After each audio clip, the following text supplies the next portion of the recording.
Happy June! Huge thank you to the fabulous LGBTQ Center of Bay County and the generous spirit of Salty Hobo for a fantastic Pride Summerfest Saturday in St. Andrews. It was an awesome celebration, and I was able to give away 8 boxes full of amazing books to enthusiastic readers. Welcome to Monday Morning Book Buzz. I'm Heather from the Bay County Public Library. I'm here today on my front porch because I can't leave. This book just arrived on my doorstep right this very minute. It's Alison Bechdel's new book called The Secret to Superhuman Strength. It's all about the ways we work out, but knowing Alison Bechdel, it's going to be about something way more profound than exercise. I can't tell you anymore because I just picked it up, but I can't wait to read it. Summer break is here, and the library has fantastic programs for people of all ages. Check it out on our webpage or our Facebook page and get with the library for some summer fun and educational exercise. And right now, I've got a couple of great books to talk about. Technically, these are both literary fiction, so you don't have to feel guilty at all. These are top-notch writers, and you can hold these books up in public with pride. Hour of the Witch by Chris Bohjalian was published in 2021, just last month. Chris Bohjalian is a best-selling author. He chooses interesting subjects and he researches them with passion. The year is 1692. Mary Deerfield arrived in the New World at the same time as she lands in the marriage market. And there is a major shortage of eligible bachelors in colonial Boston. She ends up wed to a man twice her age, which would not necessarily be the end of the world, but in spite of being a well-respected businessman, his fuse is short, he drinks to excess, he's quick to physical violence, and completely sold on the notion that women are inferior beings, here to be subjugated by any means necessary. Quality of life falls far below blind obedience in the lifestyle options available to Mary.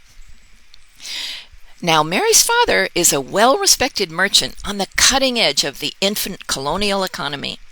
In a daring progressive step towards modernization, he imports a selection of 3-pronged forks. I know, scandalous. Work of the devil without a doubt. Nobody in Boston used or would even sit at the same table with a 3-pronged fork. And in a pivotal moment, Mary's husband, in a fit of rage, stabs her through the hand with a 3-pronged fork.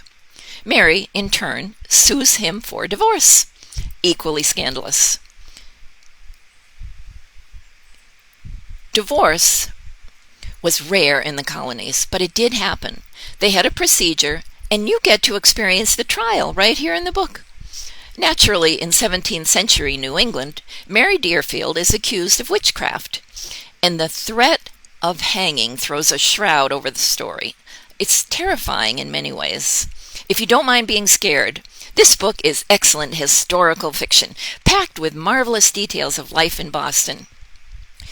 You also may find yourself being grateful to live in a time when husbands do not have the right to discipline their wives with forks, nor do judges have the easy option of sending us off to the gallows on the basis of ludicrous suspicion. Hour of the Witch by Chris Bohjalian. He never lets you down. The second book I want to talk about is Liberty by Caitlin Greenidge. Caitlin Greenidge is an author to watch. She uses language in 3 dimensions. Her words don't just tell a story, they dazzle your psyche. She weaves a colored web of the softest threads around your head. I mean, it's kind of magical. This is based on the real-life story of Dr. Susan Smith McKinney Stewart, who was the 3rd African-American woman to earn a medical degree in this country. And she is the mother of Liberty. After the Civil War, in a newly formed free black community in Brooklyn, Dr. McKinney Stewart founded the Brooklyn Women's Homeopathic Hospital and Dispensary. Liberty, being the daughter of a world-renowned woman who has a passion for accomplishment, is dutifully sent off to medical school with every good intention. But the new context of freedom pulls her away from dedication, service, and scholarship. Medical school is difficult and holds no fascination for liberty. But back home, her mother's new protege, Lucien, a young Haitian doctor, does bring the magic. Liberty is swept all the way to Haiti, where her new life begins, in a completely different world of mysticism and madness. The writing is exquisite. The storyline is dizzying. Liberty by Caitlin Greenidge. Stay safe. I hope June is the best month yet. I'm Heather from the library. Happy reading.